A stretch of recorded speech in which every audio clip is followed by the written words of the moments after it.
Oh, yes, hold on.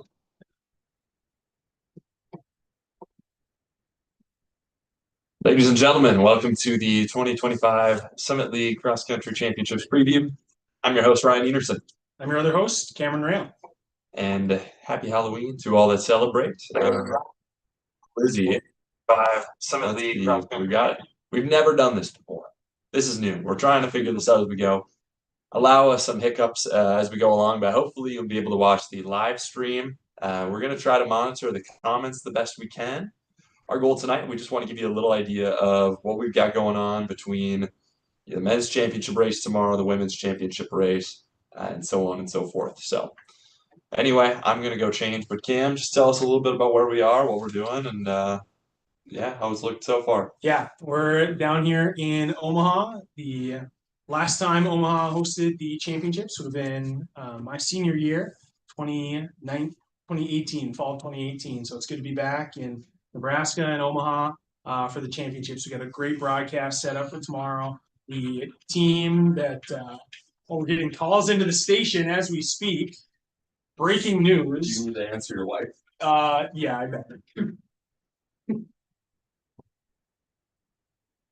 We're not off to a smooth start, but either way, what we got going on here.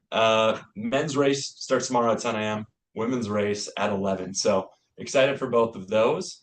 So tonight, what we want to do is we just want to tell you a little bit about men's, both the team race and the individual, and the women's team race and the individual race there. So just even before we started, so Cam alluded to the last time Omaha hosted the Summit League Championship meet, 2018 in the fall. Different course this time around, though. That was at a golf course somewhere here in town. I'm not super familiar with Omaha. I don't even know exactly where, but it's not the same course. Instead, we are out at um, the state park just outside of town in Ashland, Nebraska. Mahoney State Park, I believe is what it's called. And the Platte River course is something that's been the brainchild of a few big cross country figures in the Omaha area, one of them being Coach Cliff Caesar from the University of Nebraska, Omaha. Chatted with him a little bit about it today, and the evolution of this course is amazing. He was telling me that just a few years ago, they were out there and they were putting the, kind of just plotting where things were going to go, where lanes were going to go. Even just last year, he said they were out there kind of chopping down tall grass, trying to make it a better course and better angles. And it's legit. It's a good course. So very, very excited to see that come to life tomorrow in person. They've hosted several races there that you've probably heard us talk about on the segment before. The Platte River Rumble, the Platte River College. He was telling me too that they host one of the biggest high school meets in the state, 2,400 high school athletes at the Platte River High School Challenge, whatever the Platte River insert name here. The Platte River, everything is the Platte River Rumble, right? It all is Platte River. But anyway, a little bit of backstory about the course. But then in terms of, what actually it's going to look like tomorrow, Cam, I guess what do you want to touch on? I mean, let's talk about the women's race first, and individually, Mhm. and then we can talk about the team, maybe give some hot takes if we have any, and then For we sure. can talk about the men's individual and the men's race. Yeah. I mean, coming into this cross season, Jaden Keeler, looking at my notes here, Jaden Keeler, the favorite off of a great summer, a great spring season for her on the track, and she's really kind of asserted her dominance on the Summit League in pretty much every race that she's ran. Got the win at Griak, third at Arturo Barrios. Yep, sounds right. Against some really great national competition. So I mean, she's far and away the favorite, and that UND women's team is looking really strong as well. Yeah, and I think there was no question that Jaden Keeler was going to be the number one coming in this year. What's crazy though is I would have to recall our stat that Jake Harrison threw out there in one of our episodes, but I don't think she's ever even been first team All Summit League. Oh wow! I think she's only ever been second team All Summit League because she's redshirted there last year. Kind of when she was on her meteoric rise, and then the years before that she was good, but she wasn't all world like she is now. Right. So I mean, she's going for first Summit League team, but then this will be her first title, which is hard to believe for someone that's been an indoor and outdoor All-American and then a Pan Am champion. Throw that in the mix too. Right. Yeah, and I mean, when we talked to her earlier this season, it was, to me, the most interesting thing was to hear from her how motivation helps her get the results that she does. Mm-hmm. She's very would it be intrinsically motivated to succeed just for the sake of success, and I don't think that's something that I think most people don't have that sort of drive to them. So cool, really cool to see her kind of shoot up in the national ranks. Based on times and performances this fall, might not be any like direct competition, but the rest of the field is really good. Reagan Baszler has gone toe to toe with Jaden before. She's beat her in the 1500 on the track, so she's not one who's going to shy away from the competition, even though maybe on paper it looks a little bit insurmountable. But she'll be one to watch. Last year's cross country champion. And then Megan Ford from SDSU, somebody who we're also watching who missed out on earlier parts of the season, maybe getting healthy from an injury, but ran really great at pre-nats and is really going to be a game changer when it comes to the team title side. For sure. And Reagan Baszler just won Bradley Payne, right? Yeah, I mean, she's in great form right now and a lot of confidence. So. Right. Sometimes like it doesn't even have to be a big meet that you win. Like if you just Bradley Payne's not a small meet, but definitely not what it was last season. Yeah. But I mean, the fact that you win a meet going into the Summit League Championship, like that just gives you so much confidence. Yeah, for sure. I think there was an interesting thing that I want you, and we'll probably bring it up on the broadcast tomorrow, but we were talking lactic. And for those that don't know, lactic is like the new, it's new, right? Honestly, I don't know how many years it's been around, 3 years at least. Yeah, it's been around for a little bit of time. I was just reminded of it again earlier this season, but basically it's just like an algorithm where you can simulate races. It gives scores based off of track performances and stuff like that to try and give some sort of metric to compare cross country performances. When you look at the lactic simulation for the women's race, you simulate it with performances that have been registered so far this cross country season.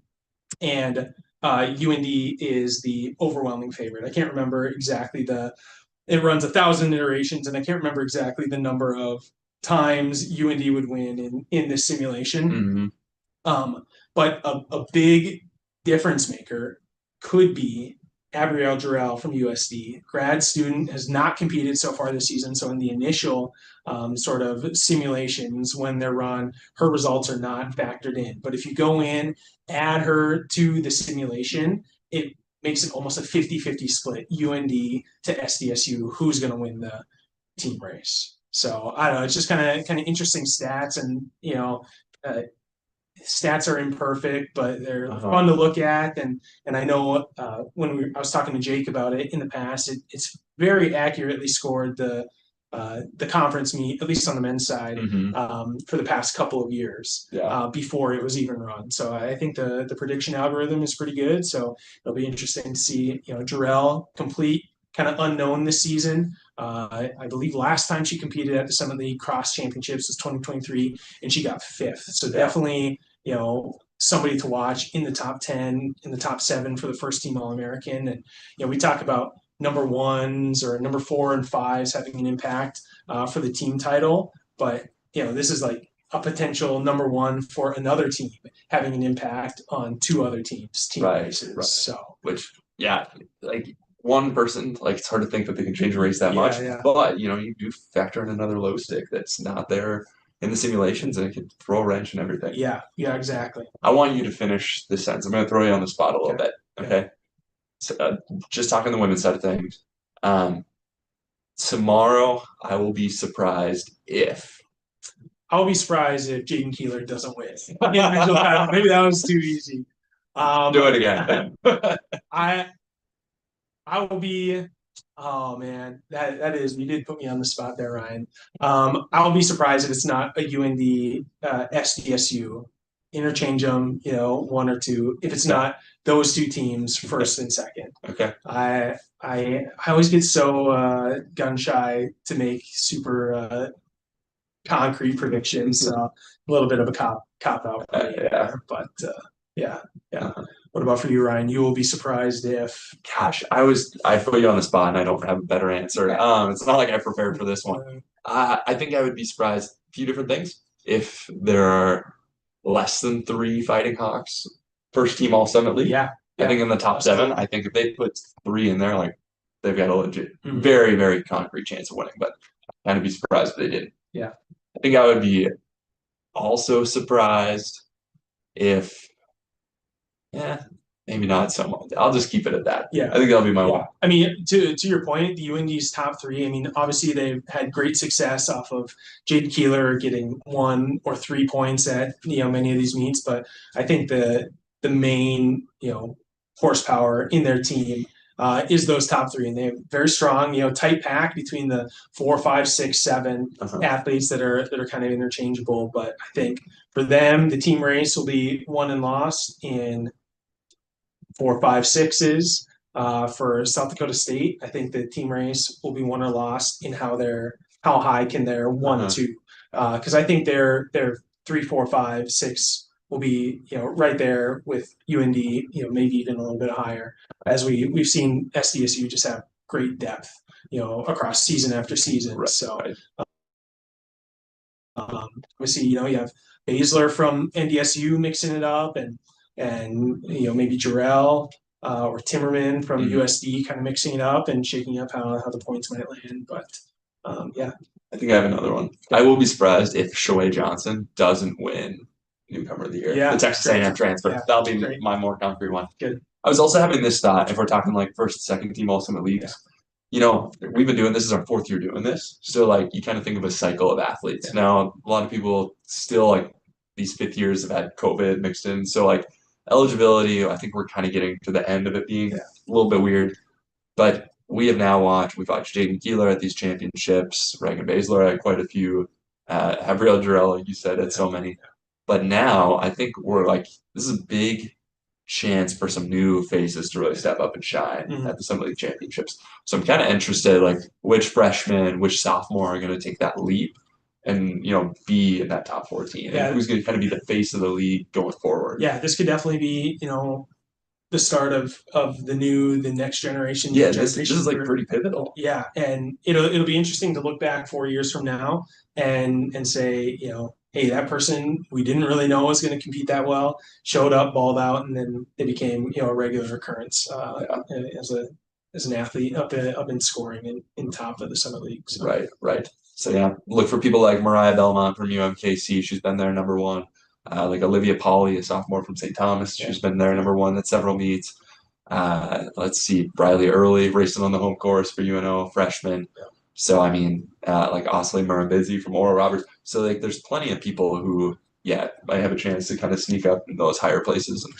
And like we said, usher in the new era of Summit League. Yeah, it'll be really interesting. Going back to the lactic, kind of simulation again. It looks like it's kind of a 2-horse race between TU and UND. But if you remember 2 years ago, we were kind of saying the same thing. Hey, it looks like it's going to be NDSU versus SDSU, and then out of nowhere, USD just kind of comes through and takes the win away. So we'll find out tomorrow. That's why we run the race. Find out tomorrow. All right. On the men's side, let's see. Where do you want to start? You want to talk teams first, or how about this? Hit me with that team stat that you told me over dinner tonight. Comparing SDSU to other long streaks. Yeah. So I mean, we've said like all year, SDSU, they're going for their 9th, their 10th. They have 9. They're going for their 10th Summit League title in a row, and we've kept saying it's got to be the longest active streak in the NCAA. We could think of some other teams that have had long streaks, like Tulsa. Had a streak there for a while. Furman had a streak there for a while, but we were almost sure. SDSU got to be the number 1. Right. Well, I finally took to the old Google machine. Iona men, 34 conference championships in a row. That was as of last year. So a little bit more, just a couple more championships than the 9 that SDSU currently has. So it'll take quite a few years, obviously, for them to get to that record. As far as I can tell, it's the current standing. Yeah. And it's like an overall consecutive conference championships record. Right. Iona in the M8, the Metro Atlantic Conference. Yeah. So 34 is crazy. Like just imagine if that season wins tomorrow, and then just tack on another 24 Yeah, years to that. Iona's been winning the conference cross country championship longer than you and I have been alive. Right. So Gosh, that's hard to think. pretty crazy. So Anywho, I mean, like, yeah, can they do it? Can they go 10 for 10? yeah, absolutely. I mean, going back to the lactic simulation, not don't want to. We'll kind of talk about the other analysis for We the love lactic. yeah, just in the last 2 weeks, it's like all I've been on lactic. Cody Larson. I mean, Jake Harrison told me about it, but Cody Larson in our interview with him, he mentioned it too. So people love lactic unless it's in the race, then you don't like lactic. But um, so okay, we'll talk about like the simulation and the results that it predicts there, but then we'll also talk about just kind of what we've observed and kind of what we think. So, Right. just on a simulation basis, you run the simulation from performances that have been entered in so far this year. South Dakota State, I think, had like a 99, 999 out of 1,000 iterations, South Dakota State was going to come home the champion. Now, we know they are missing a few key athletes who had good performances. Eli Hall, who was first team all conference last year. Jackson Dutcher, who's been one of their top 5 guys on the track and in cross country. He's not going to be racing for them tomorrow. So, those are 2 top 5. That's 2 like top 3 guys maybe for South Dakota State that aren't racing. Normally, that could spell the end of the season for a team, or at least the end of like a competitive season. Well, you take them out, you run the simulation again, they win 970 out of 1,000 iterations. They're still a 97% favorite. Oral Roberts, the only other team getting that 3% of iterations where they come home the winner. So I mean, from the predictions, from the models, it looks like it's going to be even though they're missing athletes, looks like it's going to be tough to take down SDSU. Yeah. So I mean, you kind of alluded to this. That's what the simulation shows, but like something that I don't know if the simulation like obviously right. It's great. It's numbers. It's more objective and like so our subjective. We said we're wrong all the time, but like I feel really good about UND at the same time. Like, even though the simulation doesn't have them winning a whole lot, I still like based on their body of work all season, it'd be hard to look at me and say like UND is not a top 2 team. Right. Yeah. I mean, UND, I think in terms of like the confidence that you have in teams based off of how they're performing and how they performed in past seasons, you might see they're missing a step. So maybe that takes away some of your confidence in the team. You look at UND, I don't think they've put a step wrong all season. No. It seems like they've stayed consistent. Their top 5 has been relatively unchanged. So that means you're getting consistent performances out of each one of those athletes. It seems like they're, not only consistent, but they're improving as well. Ran fast times at Arturo Barrios, comparable with the fast times that they've run in past seasons when they've had great performances. Before I looked at the lactic stuff, I would have said UND is probably my favorite. I feel like they have the most momentum. They seem to have right now the most cohesive team.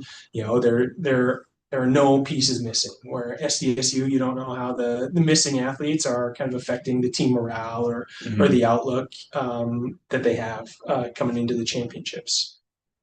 Yeah, but no, I mean like you got to feel good about UND. You got to feel good about SDSU. Like I think that's our 1-2 right now. Yeah. Even if the simulation doesn't say it. How awesome though is it? Like I love the analogy. I find myself using it like a lot recently of the rising tide lifts all boats. Yeah. Like Oral Roberts, they've had Abraham Chillingham come into the program a couple years ago. Wins on the track, wins last year at cross country, All-American cross country last year, and like you've just seen like bring several of his teammates along with him. So like now Andrew Smithwick is running well. Yeah. A couple of other guys really stepping up to the plate, and you go from a team that like is consistently like near the bottom to now like Lactic even has them winning several simulations. Right. Yeah. I mean, I think you can look to the success of Abraham and kind of correlate that to the success of the team. Surely there's there's kind of, you see one guy winning and you get the belief in yourself that you can do it too. Smithwick was a great prep athlete. And so I don't think it's a surprise that, it's taken him a couple of seasons to kind of get his feet wet, get the ball rolling. But I think he's now running up to or close to the potential that he felt like he had coming out of high school. So I wouldn't say he's been one of my, like, it wasn't a surprise to see how well he's run this season, but seeing him do as well as he has been more surprising than seeing Cody Larson win races or Abraham Chillingham win races. So, for my opinion, I think he's been one of the standout athletes of the season so far, and I'm really excited to see what he can do. I think there's maybe a scenario where he gets third tomorrow. He hasn't been that far off of Abraham, so that would be huge for the Golden Eagles. I think ORU, a little bit similar to like the UND women, have a good top three, especially Chillingham and Smithwick. I think their team success, like most cross country races, is going to really rely on how their 4 and 5 do. Right. And it's a good chance that their 4 and 5 will slot in the spots that other teams 1, 2, 3 are. So if they can't win those head-to-head battles, it's just more points them kind of falling down further in the order. So, but yeah, Golden Eagles simulation has them, finishing second in almost all iterations. So it'll be interesting. It'll be interesting to see. Now, we mentioned a little bit about Reagan Baszler. No mention of the Bison. Otherwise, are the Bison just like completely out of it? On the women's side, are we going back to the women's side? Let's start with the men since we're here right now. No, I don't think the Bison are out of it at all. One of the things that I was looking at too, I like looking at the numbers. I like the lactic simulations. I also like the regional polls. SDSU, NDSU, Oral Roberts are, I can't even remember exactly what UND in there too. I think they're like 11, 12, 13, and 15 in the region rankings right now. And I was looking back through the years. I don't know if we've ever had 4 Summit League teams in the region rankings at the same time, much less 4 teams right beside each other in the region rankings, right? So when you look at the simulation from Lactic, it looks like, hey, maybe SDSU is going to run away with it. You look at the region rankings, and to me, it's anybody's race. It's going to be a battle out there for all of them. NDSU men, I think, maybe similar to UND, has some of the best momentum coming in. They out of those 4 teams, probably had the slowest start, and things maybe looked the most bleak for them at the beginning of the season. But they really found their stride. Great performance, 2nd place for the team at Bradley, a meet that they won last year. So they're back up, competing well in big meets under big pressure. I think they're just more of an unknown than South Dakota State and UND because they're a little bit. I won't say late to the game, but they're a little bit later in coming into their form. And who knows, maybe that'll play into their advantage. Peaking at the right time, maybe a couple athletes on the other teams, are like hanging on, it's a long season. So totally. Maybe NDSU got it just right this year. So on the women's side, the question was, I won't be surprised if. How about on the men's side? I will be surprised if. I'll give another kind of like safe answer. I will be surprised if it's somebody other than Cody or Abraham that comes away with the individual win. I will be surprised if, I think I will be surprised if Oral Roberts as a team finishes higher than 3rd. Okay.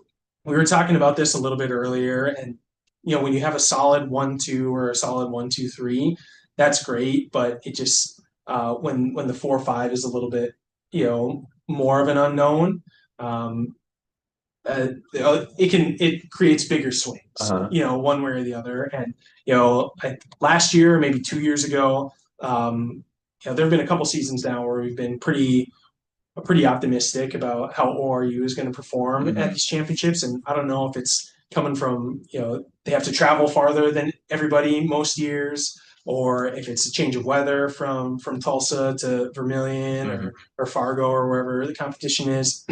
They historically have seemed to underperform how they've competed during the regular season. Yeah. So I don't expect that this year. That's why I will be surprised if they finish uh Higher than 3. oh yeah. So I pushed it around. Yeah. I think You're saying all the right stuff.